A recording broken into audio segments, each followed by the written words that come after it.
के most important polity के question कराऊंगा, जो कि आपके एग्जाम के पॉइंट ऑफ व्यू से काफी अधिक इंपॉर्टेंट हैं। आपको ये क्लास पूरी देखनी है, ये वाली क्लास आपके लिए बहुत ज्यादा लाभदायक सिद्ध होगी। देखते हैं क्वेश्चन नंबर फर्स्ट।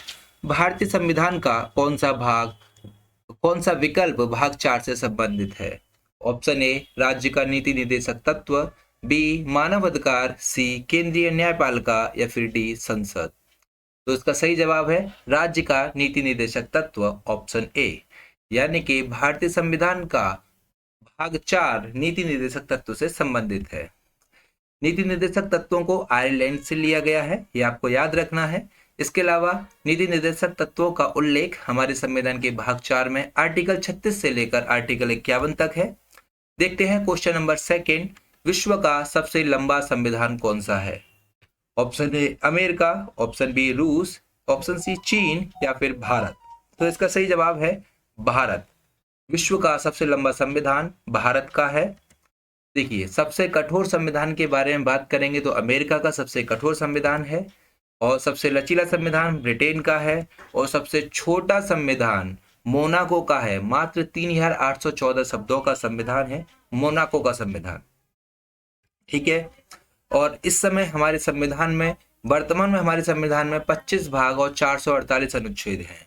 जब हमारा संविधान बनकर तैयार हुआ था तो उस समय 22 भाग और 395 अनुच्छेद थे, ये आपको याद रखना है। और ये एक मोस्ट इंपोर्टेंट नॉलेज कि 26 जनवरी 1949 को हमारा संविधान बनकर तैयार हो गया था, यानी कि उसको अपना लिया गया था।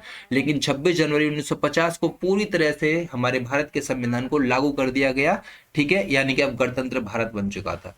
तो ये आपको याद रखना है। आगे चलते हैं। देखो, ये प्रेम बिहारी रायजादा ने भारतीय संविधान को हाथ से इटैलिक श्रेणी में लिखा है। तो इटैलिक श्रेणी में किसने लिखा? प्रेम बिहारी रायजादा ने।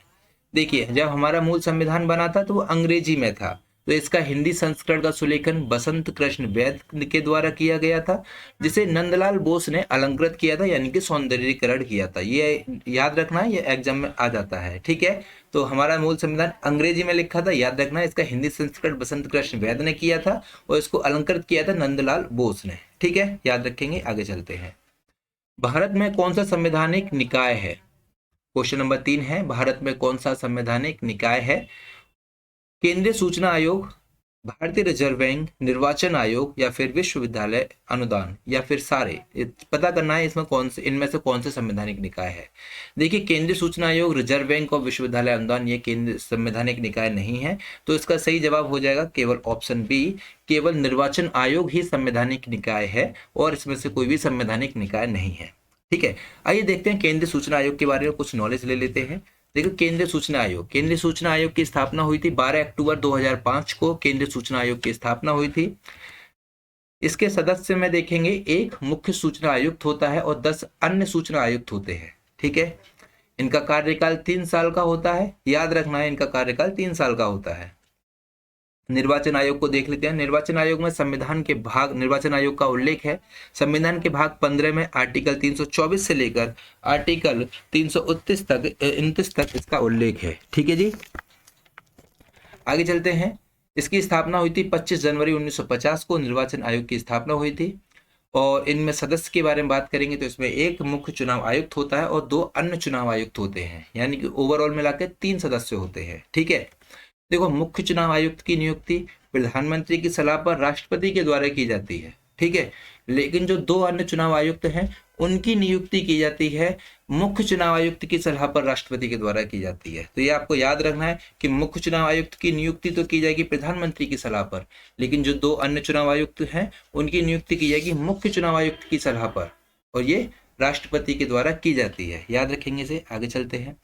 इनका कार्यकाल 6 साल होता है, या 65 वर्ष की आयु जो पहले हो जाए वो इनका कार्यकाल माना जाएगा।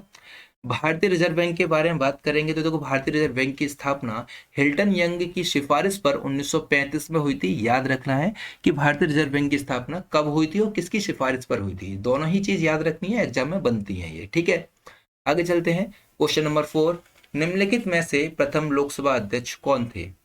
जीवी मावलंकर, ऑप्शन बी बलराम भगत, ऑप्शन सी सरदार हुकुम सिंह, या फिर ऑप्शन डी नीलम संजीव रेड्डी। तो इसका सही जवाब है जीवी मावलंकर प्रथम लोकसभा के अध्यक्ष थे। देखो लोकसभा के बारे में बात करेंगे तो लोकसभा का गठन 1952 में हुआ था, यानी कि लोकसभा की पहली बैठक ही 1952 में हुई थी।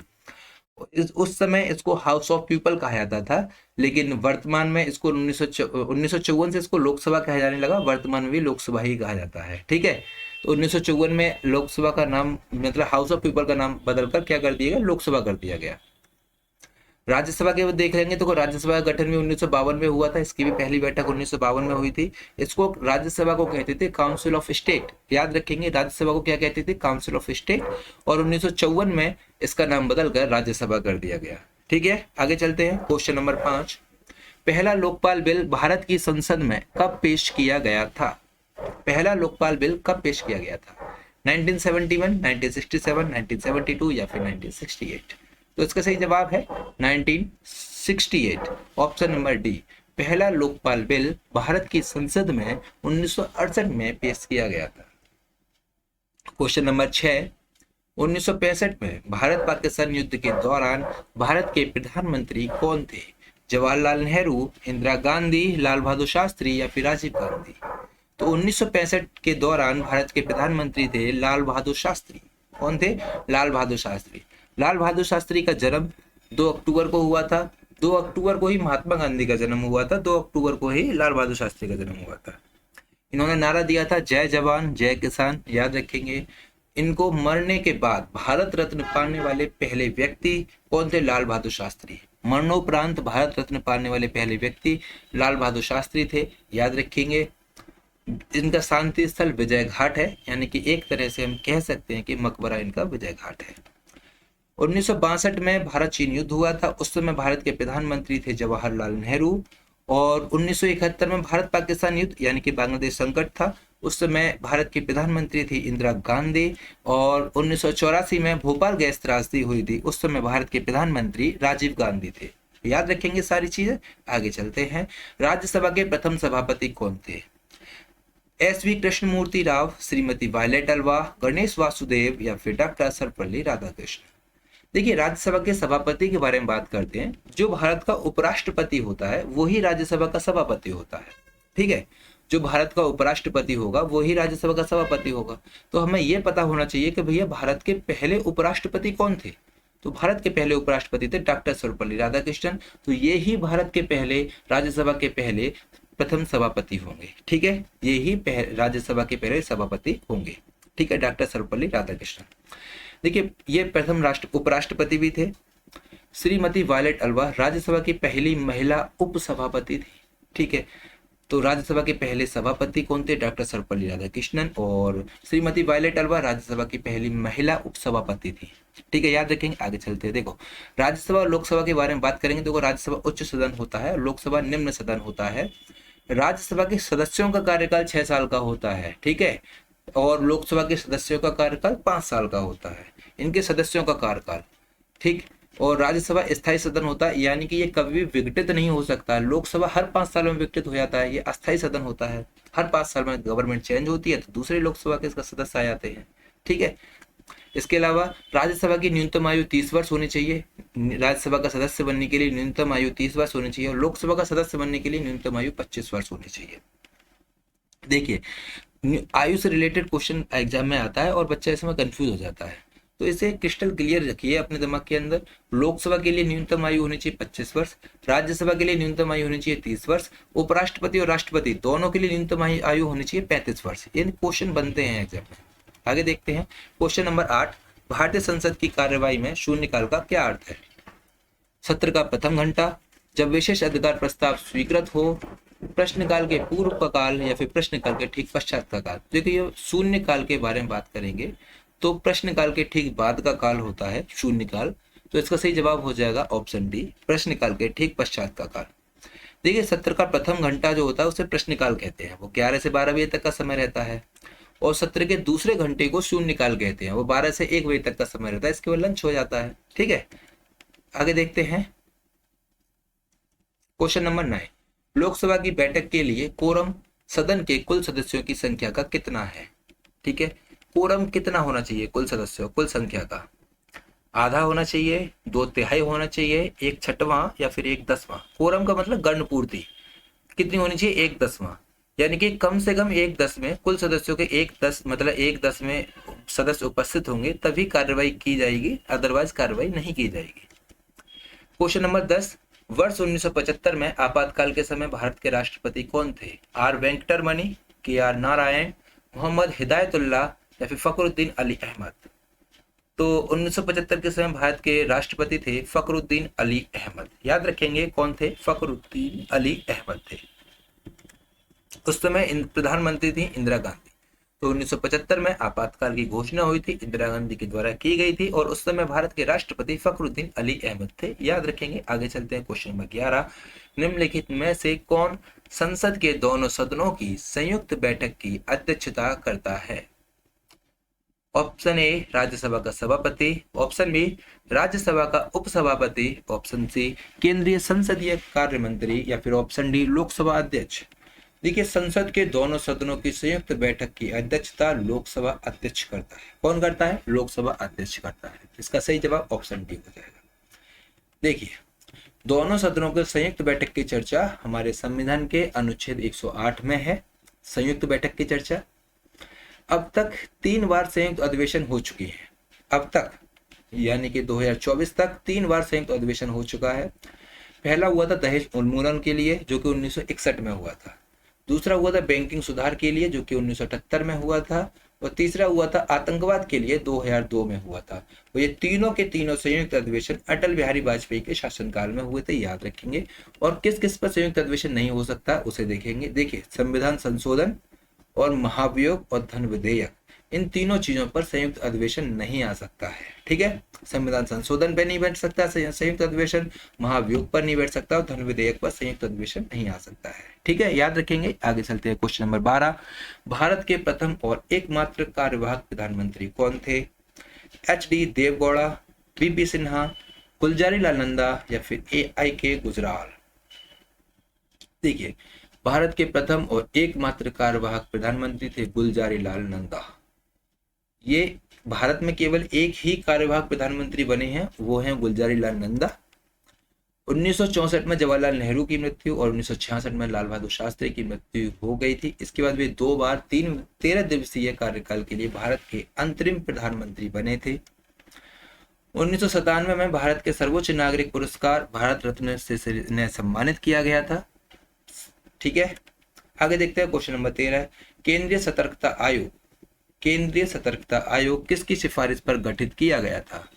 ऑप्शन ए गोरेवाला समिति, ऑप्शन बी सरदार स्वर्ण सिंह समिति, ऑप्शन सी केलकर समिति या फिर डी संथानम समिति। तो केंद्रीय सतर्कता आयोग किसकी सिफारिश पर गठित किया गया था? तो इसका सही जवाब ऑप्शन डी संथानम समिति की सिफारिश पर केंद्रीय सतर्कता आयोग का गठन हुआ था। देखिए, केंद्रीय सतर्कता आयोग का गठन 1964 में हुआ था संथानम समिति की सिफारिश पर। इनका कार्यकाल 4 साल या 64 वर्ष 64 साल तक इनका कार्यकाल होता है। जो पहले हो जाए वो इनका कार्यकाल रहता है।